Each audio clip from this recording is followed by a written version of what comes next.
Good morning, everybody. Today we are going to be taking a look at another traditional made knife, and this one is made by Rough Rider. I'm sure you guys have seen this just kind of here and there in a few other videos I did. I think I even had it on the knives and coffee video. Uh, this is a very awesome budget knife, so stay tuned, guys, and we're going to go over the features and test it. All right, guys, here we go. This is a Rough Rider Congress. I believe this is the mini Congress. You got full size ones that are a bit bigger than this one. And this one in particular, I received as a birthday gift from my father. I've had it for quite a while, probably close to 10-ish years now. It's been a fantastic knife. Now, like I said, I want to just make it very clear. I've got no sponsors, not being promoted. I'm doing these videos for free. And when I tell you that, now I'm going to blow this knife up here. I mean, I'm going to be singing its praises, but I'm going to be honest with you guys, it's earned it.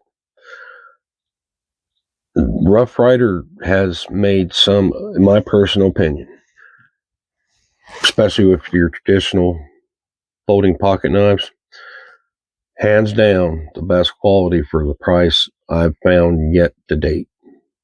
They do, this one here is 440 stainless, and they even write razor sharp. Let's see if we can get that to show up. Now, this thing came pretty sharp. Now, obviously, I could dress it up and make it even sharper, but it's another one of them deals. It's a fairly cheap knife. When I say cheap, I don't mean cheaply made, crappy, all that stuff. It's a budget knife that hits well above its weight.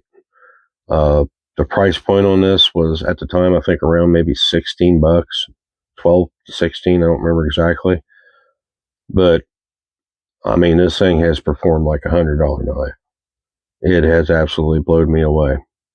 So now to get to the features here real quick, we got 4 blades and we have 2 pin blades. We have a very, very basic. Now this is the blade, as I said in the other video, that I've actually kind of reserved for if I have to do anything like skinning an animal.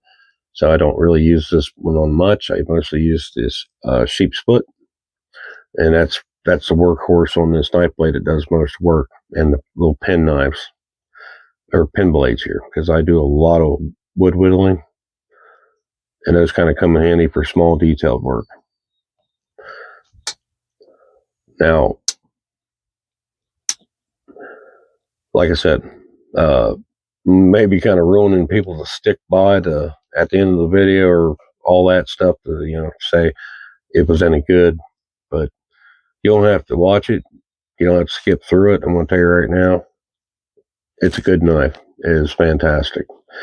However, real quick, we're going to put it to work on some wood for you guys so you can actually see it functioning. This has been a knife, one of those ones for me. Has been an absolute joy to own. All these blades lock in good and tight. Walk and talk's pretty decent. Edge retention is remarkably good, especially if you're considering the budgetary factor of it.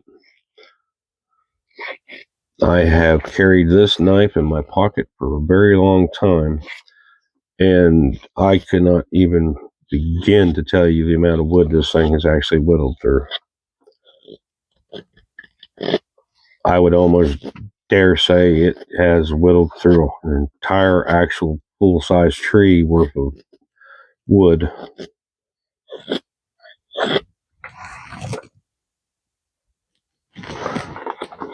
Simple. Now, like I said, now these little pin blades here,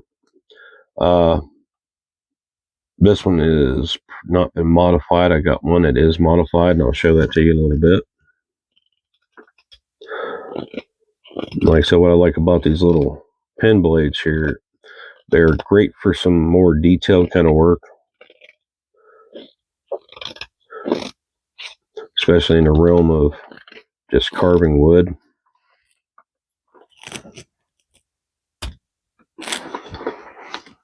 real quick. Let me get the other one out in case that wasn't seen. Yep, there we go. Now if we're going to look towards the tip and the side there, we see a little bit of grind work up there on the back side of that. It's more pronounced on this side. Now, I did that for a reason. Because when I was making spoons, and yes, you can actually use normal blades to make spoons. It's not as easy as using the carbon jack. However, I'll actually show you what I was doing.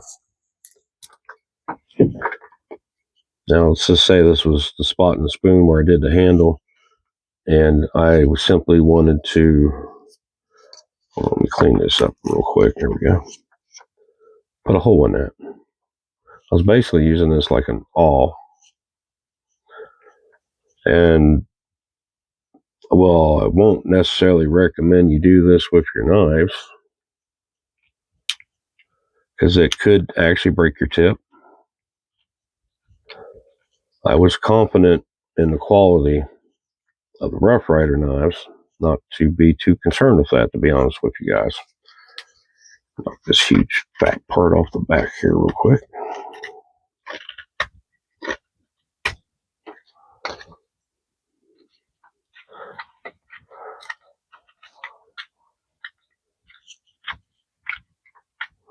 And no, this absolutely is not the intended use for this blade. These are meant for cutting, not drilling. But that being said, the fact that it will do it and do it confidently is a nice little bonus.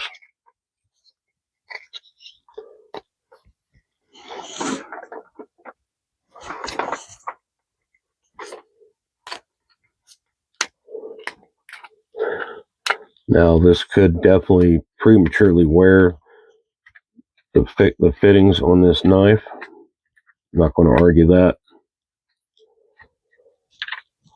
But since it was a fairly affordable blade, I was like, well, if it does break, it's not the end of the world. I can replace it.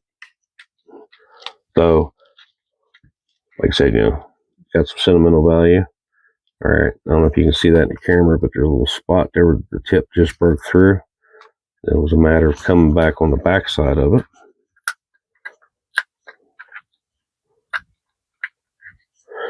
I'm taking my time too. You don't want to try to wrench that thing through there and force it, and because that could definitely absolutely break stuff.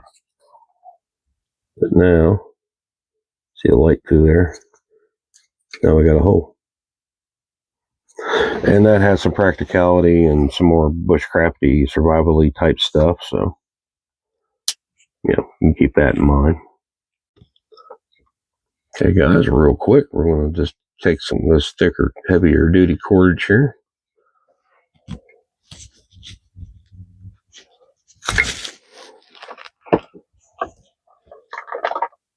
Pretty clean cut. Let's get this other blade out. As soon as I find it, where'd it go? There it is. Well, this is the one, like I said, I've reserved for in case I wanted to do some animal processing. And this does come in handy, the smaller blade, so you're doing a rabbit or a squirrel. It will work just fine with deer. I've used it for it.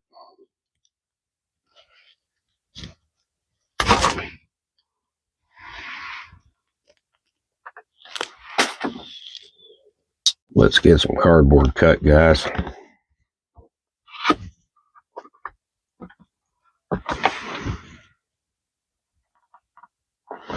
Decently sharp. Well, I caught that with it. That wasn't very kind of derp right there.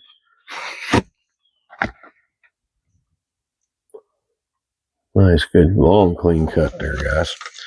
Let's grab one of these little pin blades out.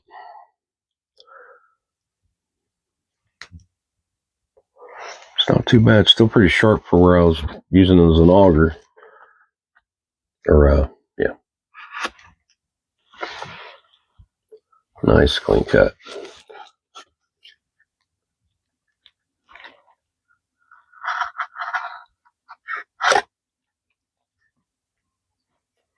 As you can see, the scuffing all over that blade, plus a little tiny nick right there. This has been used quite a lot, and where it's been in my pocket so long, this is kind of polished very smooth. But this, as you can see, the springs and everything, pretty decent. Just very marginally, really tiny gap. That may be too because it's open. Let's close that. Yep, there's just the tiniest gap through there. But for, a $16 budget knife, that's not hateful. Well, guys, what do I think? To me, this thing, it passes with flying colors. It's a very nice, traditionally made folding pocket knife. Its functionality is very high. And like I said, you always consider your rate for the price you're getting. Like, what am I getting for my money? Honeybee. But you're getting a lot for the price. Like I said, it's one of them deals where you can afford to get multiple and put these in little emergency kits. You can throw these in backpacks, bug out bags, put them in your truck, your car, your ATV, UTV, whatever you got. You can always have some kind of decent knife just stowed away somewhere. Whatever situation you may come across, you need a cutting tool. It's always awesome to have something that's reliable. And there we go, these nice curly cues. This thing's fantastic. It's been a companion for me for a long time now. Like I said, now I'm never saying that this is better than your modern knives with your locking blades and your belt clips, and I'm not saying that. I'm simply saying that if you're into more traditional made folding pocket knives, or you're thinking about getting into them, but you're not wanting to spend a lot of money, but you're still wanting real decent quality, I'm telling y'all, you cannot beat the Rough Rider.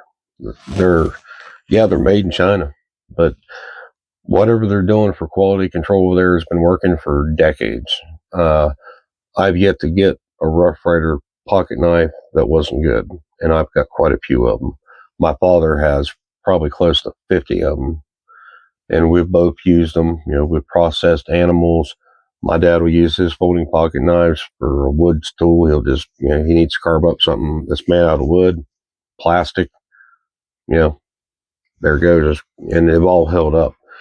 Like I said, though, this one has, no exaggeration, a big full-size tree worth of, of course they came in this originally kind of size, but just over the years constantly whittling stuff out and just literally making shavings just for the heck of it. Just, I probably mowed down and chopped up a whole full-size tree with just this little knife.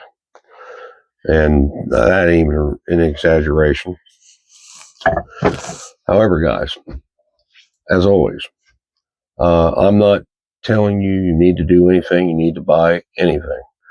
I'm bringing something to you that has been reliable, that I've put the time in and the effort, and I know what it can do.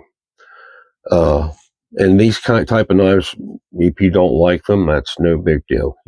I'm not saying that you need to go buy them, but if you are interested and you're looking for a high quality, budgetary minded purchase, I'm telling you guys, you're looking at it right here. You can't go wrong. All right, with that, guys, appreciate your time. Thank you very kindly for watching. We'll see you all soon in another video.